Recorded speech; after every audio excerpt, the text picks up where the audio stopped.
Thanks for joining me today for our Teen Craft program.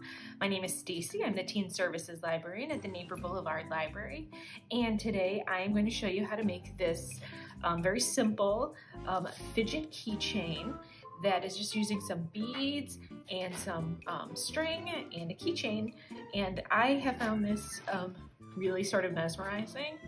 And since I started making this, I can't stop playing with this, and I'm going to tell you that most of the adults in the adult and teen department here at Neighbor Boulevard also are requesting their own versions of these. So while this is a fun teen craft, you might want to think about making it for some of the adults in your life as well. So I'm going to show you everything you're going to need to get started in this craft, and let's go. Okay, so let's go over all of the supplies that you are going to need to do our fidget keychain craft today. This craft is really good in that it only takes a few simple things to make that you can get at any local craft or hobby store, or even your local Walmart might have something. So there's plenty of places you can get all of these supplies pretty easily. If you were able to sign up for one of our craft kits, everything you needed was included in that. But otherwise, if you're doing this from home, here are the things you are going to need. You're going to need some silky cord. You can get this usually in a spool or in the jewelry supply section of these sorts of craft places. We're going to need about 24 inches of this cord, and you can make it longer or shorter depending on how you like your keychain, but this is what we're doing for this one. And then besides your silky cord, you're going to need some beads. We call these pony beads. And for the kits, we have 8 are included, but once again, you can do fewer or more depending on the size of your cord.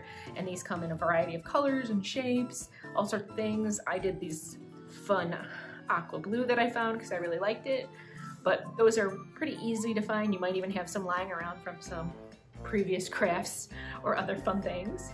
You're gonna need a keychain fob. Once again, you can get these in bulk. In a bunch of different sizes, so whatever you would like. And then we're just gonna need scissors and some sort of tape to hold down our work. I use painter's tape, but you could use masking tape. I would refrain from duct tape just because it's a little bit too sticky, but otherwise, these are all the crafts we're gonna need. So let's get started. I'm gonna put this to the side here. And the first step is, actually, the only thing we need our scissors for is if you haven't already pre-cut your silky cord, you're going to want to measure this to about 24 inches, more or less, depending on how long you want it, and go ahead and cut it. And that's it for our scissors. Later on, you might use them if you need to trim off some excess, so keep them handy, but otherwise, this was a mostly scissors-free craft we're doing today. And then, let's put this over here, because this is just our sample. Hanging out over here, same thing with our beads. We're just gonna need our keychain fob and our cord to start. So what we're gonna do is we're gonna do a slip knot around our keychain fob to anchor it. And that's this knot that I have here. Let me just kind of show you how we're just kind of attaching it to our keychain fob very simply. So what you're gonna do is you're going to fold your cord in half that you've cut to the length that you like, and you're going to put this cord loop through the loop of your keychain fob, and then you're gonna take these and put it through that loop like so and pull. And that's it, and that's how you have that little slip knot that we have attached here. Very simple, and it's a good anchoring knot that's gonna keep everything in place and make sure everything is mostly even out at the bottom. And that's that to start. Really simple, our really only step here. And then you're gonna wanna take whatever tape you're using, and we're gonna anchor down our keychain. And I'm just gonna kinda press it down. This might come loose as you're pulling if you've ever done your like friendship bracelets or other sorts of macrame or something like that. This comes loose sometimes, no bigs, but we want to get it at least secured to our working surface, which is why I'm not using my paper here today. Normally I have that white paper backdrop, but I needed to tape it to something, so we'll go with the good old blue table here. So that's our first step, And now we move on to our second step, which is the most fun, and that is adding our fidget beads. So like I said, I have 8 for this, and my cord is actually a little shorter than 24 because I wanted to make a smaller one for, like I said, one of my coworkers saw me making this, and shout out to one of our teen friends, Joey, for sending me this craft and suggesting it, because it has been a big hit among both the adults and the teens that I know. And so thanks. If you ever find a good suggestion for a craft, feel free to shoot an email to any of the teen librarians. We love to hear these things and get some ideas of things we can do for you, both online or in person. So let's get started. So we have our beads here, and this is really simple. I love the way that this works, is that it looks really complicated, but it's actually a really simple sort of beading and macrame craft here. So we're gonna take our bead, our first pony bead, and you wanna separate your strings like so. One side, other side, keep them from getting twisted. And what you're gonna do is, first on your left side, you're going to string your pony bead through the left side like so. And then you're gonna take your right cord, and through the same hole, you're going to push that through so that you have sort of a crisscross like so. And then you just are going to pull this all the way up to the top. And there you go. That was our first bead attached. We're just gonna do this for every single bead. Now, if your bottoms start getting frayed while you're doing this, I'm gonna show you a way that you can kind of tape it up a little bit to keep it easy to string through the beads. But that's it. We just are going to keep repeating this step for all of our beads. So we'll take our next one. Now I like to start from my left-hand side, and I'm gonna start putting it through. And sometimes you could even like hold it like that, so that way you have some room to get your right-hand side in, like so. And then we just pull it up, and there you go. And you can see how we are mimicking over here, how it's connecting really simply. And so we're just gonna keep on doing this. Let me do 1 or 2 more here. And that's why you don't want your cord to be too thick. So this sort of is a pretty standard weight in this cool silky cord. But if you do have other like macrame cord or stuff like that, and you find that it is too big for the beads you have, you can either size up on your beads or size down on your cord. But it's super simple. And like I said, so if you are doing this and having some trouble threading it through, let me show you real quick. You can take a piece of either your painter's tape or even clear Scotch tape. That's actually what's on the end of this one. I don't know if you can see here, I have some clear Scotch tape right there at the end that kept it from fraying while I was doing this one, that I never took off because I forgot.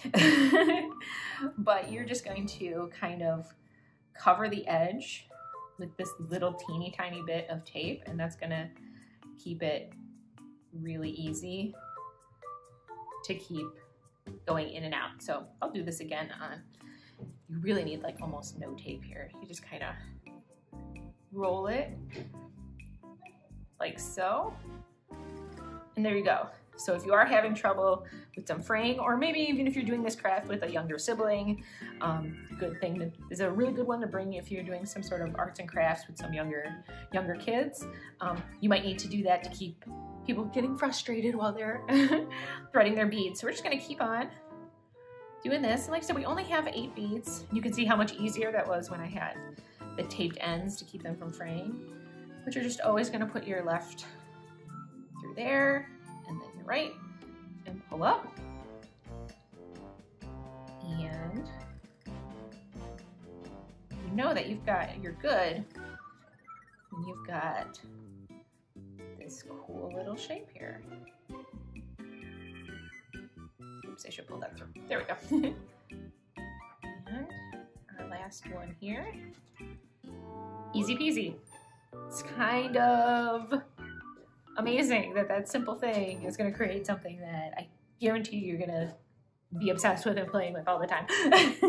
So at this point, the last thing that we are actually going to do is just create our double knot at the bottom. That's going to anchor this in place. If you have tape on the bottom that you want to take off, this would be a good time to do it. So I'm going to go ahead and take off that painter's tape I put on for our demonstration. And we're just going to tie this off. And once again, the length is up to you. The more cord you leave, the more room you have for your beads to fidget. You can see on this one here, sort of, like I said, this one was a little bit longer, cord lengthwise, just slightly, not too much actually. But you can decide. You want to leave a good amount so that you can move it back and forth. But this is another thing, it's up to you how you like it. If you want to hang it on a backpack or on stuff like that, you decide your length. But all you're going to do is then we're going to do a double knot at the bottom like so. So we're going to make sure these two ends are still together and even, and we're just going to do a double knot like so. Kind of pulling it through. Might be called a hitch knot. I forgot my macrame already that I taught y'all in the summer. But yeah, just a nice, good, pull tight double knot right there. And you can always go ahead and trim it if it is a little too long, like so. And of course, make sure your scissors are not dull, like my desk scissors that I have foolishly grabbed instead of my craft scissors. But y'all get the idea. So scissors at the adult services desk are well loved. You can tell. We always have things available. Y'all have seen me struggle with these scissors for a while. I don't know. One of these days I'm gonna learn to test my scissors before I come in here to do this for y'all. But that's it. That's our craft here. And then we just take our tape off, like so. And you can see, you have a super fun fidget keychain. You can even, so I discovered this, if it is long enough or if you have very thin wrists, you can also use this as a bracelet like so. Like this one will fit me, this one will not. But you can just kind of wrap it around your wrist like so, clip it, and you can wear it like that, and then while you're doing your thing, you can fidget like that. Kind of works. I have done this around the library. You might have seen me walking around like that. But otherwise, these clip are really good to any zipper pulls, your backpack, stuff like that. And it is a just really good sort of fidget toy for your everyday. And just make sure that you keep your knot nice and tight there. If you find that this knot is slipping, you can also do a quick double knot at the top up there, like so. Let me show you. I don't mind it, but you know what? Everybody has their own thing. So you could do like a quick double knot at the top there, and that's not gonna come loose at all. And there you go. You got your fun fidget. You can do all sorts of fun colors. Like I said, you can cut this really, really short like this one. If you're finding this is fraying, just put a little bit of clear glue at the bottom or nail polish, clear nail polish, and that'll keep it from fraying. That's the only downside to the Silky cord, is that it does fray if you are playing with the ends a lot. But otherwise, that is our very quick, fun craft here. This, I hope, comes in handy for everyone. And like I said, everyone can use this and enjoy it. And this one will go off to one of my coworkers who'll be very excited to have his own fidget keychain.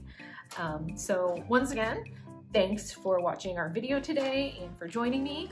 And I have a whole series of winter crafts and craft videos coming up this season. I also have a few in-person programs. We have lots of programs all over all three buildings this winter to keep you busy, and hopefully the bad weather will stay away so you can come visit us, but also you'll still have the option of these fun online crafts to do at home at your leisure.